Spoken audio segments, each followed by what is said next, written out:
Pada hari ke-43, mereka tiba di depan sebuah akuarium di mana orang-orang menangkap ikan dan memakannya. Keluarga tersebut dengan senang hati bergabung dalam antrean karena mereka sudah kehabisan makanan, tetapi saat giliran mereka, semuanya telah terjual. Yoshiyuki memohon kepada penjual ikan untuk memberikan beberapa kepada anak-anak, tetapi diabaikan.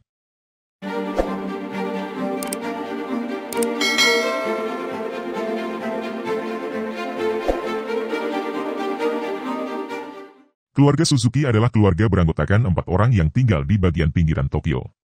Di awal cerita, kita melihat mereka di apartemen kecil mereka. Ayah, Yoshiyuki Suzuki, sedang menikmati menonton televisi, sementara anaknya, Kenji, dan putrinya, Yui, sedang menggunakan ponsel mereka. Kita melihat bahwa keluarga ini sepenuhnya bergantung pada teknologi untuk hiburan mereka dan jarang sekali menghabiskan waktu bersama, sehingga pada dasarnya mereka tidak berbeda dari keluarga lain di dunia saat ini. Keesokan paginya, Yoshiyuki bangun terlambat dan melihat bahwa jam alamnya tidak berfungsi. Dia buru-buru keluar dan bertanya kepada istrinya, Mitsui, pukul berapa, hanya untuk mengetahui bahwa tidak ada jam yang berfungsi. Mitsui juga memberitahunya bahwa semua yang berjalan dengan listrik telah berhenti bekerja karena pemadaman listrik. Yui bangun dan panik melihat bahwa AC dan televisi juga tidak berfungsi. Yoshiyuki mencoba menghubungi perusahaan listrik, tetapi bahkan teleponnya juga mati. Ayah dan anak-anak dengan cepat berpakaian dan pergi keluar untuk bekerja dan bersekolah. Mereka melihat kerumunan di elevator, menunggu elevator datang, tetapi segera mengetahui bahwa pemadaman listrik juga menghentikan elevator. Semua orang dari lantai turun tangga, bingung dengan pemadaman mendadak yang aneh. Yoshiyuki sudah terlambat, jadi dia bergegas ke stasiun kereta tetapi kembali bertemu dengan kerumunan. Ternyata pemadaman juga menghentikan kereta, jadi mereka tidak bisa bepergian hingga pemberitahuan lebih lanjut. Orang-orang mencoba naik bus sebagai alternatif, tetapi semua sistem yang menggunakan listrik dan bahan bakar juga mati. Sementara itu, kita melihat Kenji pergi ke sekolah dengan sepeda. Kota yang biasanya sibuk tidak memiliki kendaraan yang beroperasi. Kenji yang bingung mengayuh lebih jauh untuk melihat semua orang berjalan menuju tempat kerja. 2 orang dewasa bahkan menatap sepedanya, iri dengan anak itu. Ketika Yoshiyuki akhirnya mencapai kantornya, ternyata pintu otomatis di depan tertutup. Lebih aneh lagi bahwa tidak ada jam tangan yang berfungsi, sehingga mereka tidak tahu pukul berapa. Setelah berpikir sejenak, 2 rekan kerjanya memecahkan pintu kaca dan masuk untuk bekerja, tetapi kekecewaan segera menyelimuti mereka ketika mereka menyadari bahwa komputer di kantor juga kehabisan daya.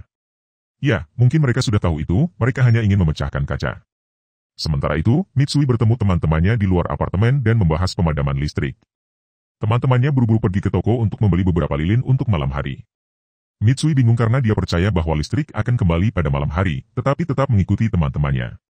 Di toko kelontong, orang-orang menimbun makanan, air, dan perlengkapan. Mitsui melakukan hal yang sama dan menunggu dalam antrean panjang untuk membayar barang-barang ini. Karena mesin tidak berfungsi, kasir mengumumkan bahwa mereka hanya akan menerima uang tunai. Dengan cara ini, beberapa orang keluar dari antrean untuk mengambil uang dari ATM, hanya untuk melihat bahwa ATM juga tidak berfungsi. Di kantor Yoshiyuki, orang-orang menyadari bahwa ini bukan pemadaman listrik biasa, tetapi mereka masih tidak yakin apa yang sebenarnya salah. Bos mereka membubarkan mereka untuk hari itu, karena mereka tidak bisa bekerja tanpa komputer mereka. Saat pulang, Yoshiyuki pergi ke toko sepeda. Harga sepeda tinggi karena pemadaman, tetapi Yoshiyuki tetap membeli satu. Oh, ini mirip dengan tisu toilet saat COVID. Di malam hari, keluarga Suzuki menyalakan lilin di sekitar rumah dan makan malam dengan tenang. Kenji pergi ke kamar mandi, hanya untuk menemukan bahwa toilet tidak bisa menyiram. Pada saat yang sama, keran juga berhenti bekerja. Yui bingung karena pemadaman listrik seharusnya tidak menyebabkan keran tidak berfungsi. Setelah makan malam, anak-anak kembali ke kamar mereka seperti biasa, tetapi mereka segera merasa bosan tanpa ponsel dan internet mereka. Seluruh keluarga kemudian berkumpul di balkon dan memandang langit. Kota yang gelap meningkatkan cahaya yang datang dari bintang-bintang. Keluarga ini menikmati waktu berkualitas bersama, untuk pertama kalinya dalam waktu lama, mungkin untuk pertama kalinya sejak tahun 80-an. Sekarang hari ketiga setelah pemadaman listrik. Apartemen keluarga dalam kondisi buruk. Piring kotor menumpuk di wastafel karena kekurangan air, dan pakaian kotor berserakan di apartemen. Tanpa listrik, gaya hidup orang-orang telah berubah drastis hanya dalam 3 hari. Di kantor Yoshiyuki hari itu, atasannya meminta semua orang untuk berhenti datang bekerja sampai listrik kembali. Yoshiyuki menanggapi, mengatakan bahwa jika mereka tidak bekerja mereka tidak akan mendapatkan uang, tetapi atasannya meminta agar dia merawat keluarganya terlebih dahulu. Dia mengklaim bahwa tinggal di kota seperti Tokyo akan sangat sulit dalam kondisi seperti ini karena mereka akan segera kehabisan makanan dan air. Di luar kantor, Yoshiyuki melihat atasannya bersama keluarganya pergi ke pedesaan. Yoshiyuki mempertimbangkan untuk melakukan hal yang sama, tetapi masih berharap bahwa semuanya akan kembali normal. Kemudian, kita melihat Mitsui pergi ke tangki air terdekat untuk mendapatkan air, tetapi dia, bersama dengan kerumunan, dikirim kembali karena bahkan tangki air kehabisan air minum. Sementara itu, Yoshiyuki pergi ke ban untuk menarik uang, tetapi kembali setelah didorong-dorong oleh kerumunan. Sekarang sudah hari ke-7 pemadaman listrik. Semua toko kelontong telah kehabisan makanan dan perlengkapan, kantor dan sekolah telah tutup, dan pemadaman listrik telah menyebabkan semua pabrik berhenti beroperasi. Semakin banyak orang pindah ke pedesaan, dan keluarga Suzuki memutuskan untuk melakukan hal yang sama. Keesokan harinya mereka mengemas barang-barang mereka dan pergi pagi-pagi dengan sepeda mereka. Anak-anak mengendarai sepeda mereka sendiri, sementara Yoshiyuki menjaga Mitsui di belakang sepedanya. Mereka harus membeli air minum di tengah jalan, tetapi semua toko menjualnya dengan harga yang sangat tinggi. Mitsui melakukan tawar-menawar dan berhasil mendapatkan beberapa dengan harga yang relatif rendah. Mereka berhenti di suatu tempat untuk beristirahat dan makan selama sehari, dan langsung berangkat setelah selesai. Akhirnya, mereka mencapai bandara dari mana mereka berencana naik pesawat ke desa Mitsui, Kagoshima, tempat ayahnya tinggal. Mereka diberitahu bahwa penerbangan masih beroperasi, tetapi kekecewaan menyelimuti mereka ketika mereka melihat kerumunan di luar bandara yang mengeluh kepada petugas. Ternyata penerbangan baru saja dibatalkan dan tidak akan dimulai kembali sampai listrik kembali. Tanpa tempat tujuan, keluarga tersebut akhirnya menginap di hotel terdekat. Pemilik hotel memanfaatkan situasi mereka dan mengenakan harga yang selangit, tetapi keluarga tersebut tidak mengeluh. Di malam hari, Yui menyarankan mereka untuk kembali ke rumah, tetapi menurut Yoshiyuki, tidak ada makanan atau air yang tersisa di seluruh Tokyo, jadi tidak mungkin untuk bertahan hidup di sana. Mereka harus sampai ke Kagoshima dengan sepeda.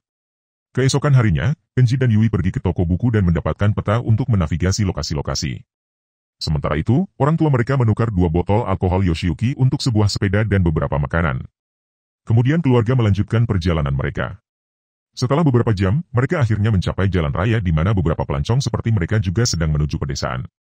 Di malam hari, mereka berhenti di sebuah kamp dan memutuskan untuk tinggal di sana bersama pelancong lainnya.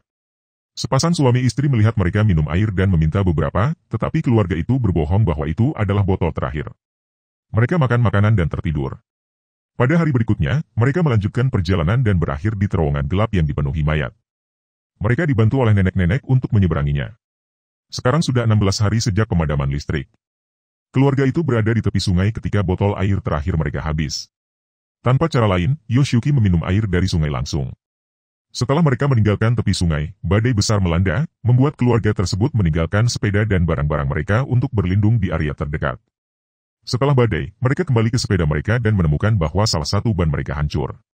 Selain itu, semua pakaian dan persediaan makanan mereka juga rusak. Tak lama kemudian, mereka mencapai kota terdekat dan anak-anak pergi mencari makanan dan air, meninggalkan Yoshiyuki dan Mitsui untuk beristirahat. Mereka sangat senang menemukan toko kelontong, tetapi melihat bahwa semua makanan di bagian makanan telah habis. Yoshiyuki mencari ban sepeda, tetapi semuanya sudah terjual habis juga. Dia kemudian menemukan air baterai, yang sebenarnya adalah air distilasi dan bisa digunakan untuk diminum. Yui mendapatkan makanan kucing dan membawanya kembali kepada orang tuanya. Dia mencoba makanan kucing untuk pertama kalinya dan merasa itu menjijikkan, tetapi keluarga harus kompromi untuk bertahan hidup. Kenji memperbaiki ban menggunakan penutup ponselnya dan mereka melanjutkan perjalanan lagi.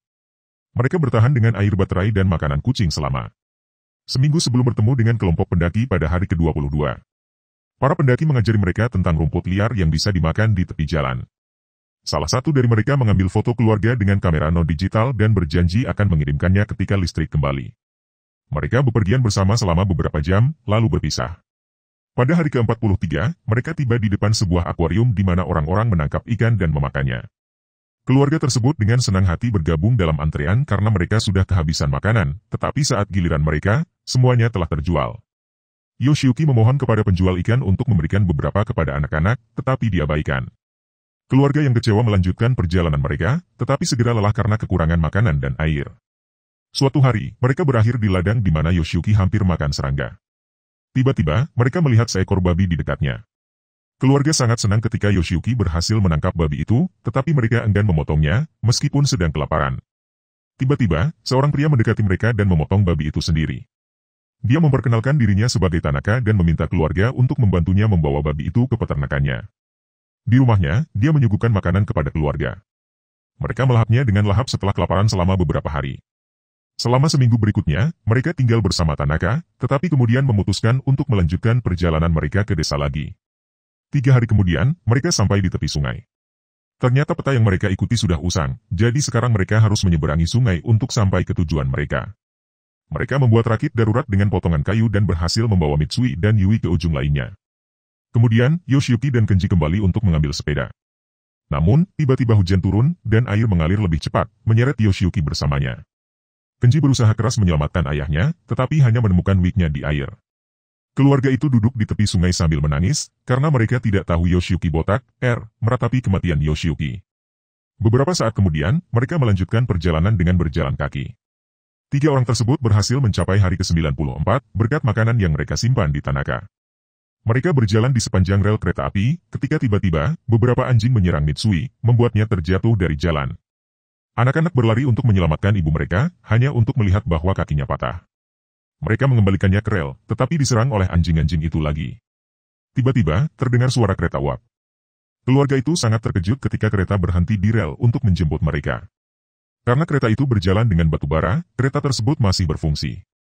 Orang-orang di dalamnya mengobati luka Mitsui dan membantu keluarga tersebut. Dalam adegan berikutnya, kita melihat tubuh Yoshiyuki yang terdampar di tepi sungai. Untungnya, dia terbangun dan berhasil menuju ke truk terdekat.